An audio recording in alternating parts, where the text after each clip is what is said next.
Boa tarde, galerinha. Mais um problema resolvido aí, ó. Esse micro-ondas, ele tava apresentando a queima do fuzil quando ligava, entendeu?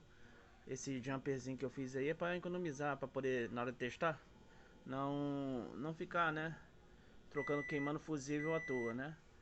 Aí fiz os testes todos, desconectei o magnetrão, testei o a, o capacitor, testei o transformador de alta, entendeu? Testei todas as peças e cheguei à conclusão que esse camaradinho aqui, ó, esse capacitor de 80 microfarads, entendeu? É que era o responsável, que ele estava em curto, né?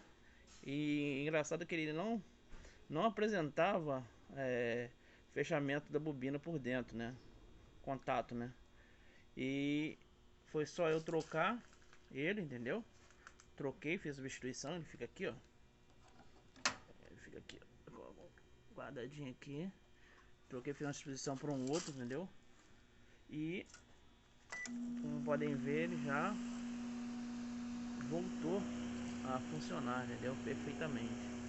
Aí mais um problema resolvido aí, então esse camaradinho aqui é o responsável por quase 70% das queimas do curto do fuzil. Aí começa a queimar o fuzil. Agora eu vou substituir aquele fuzil ali, botar um fuzil novo, que eu fiz aquilo ali só para teste, e entregar ao cliente o micro-ondas, entendeu?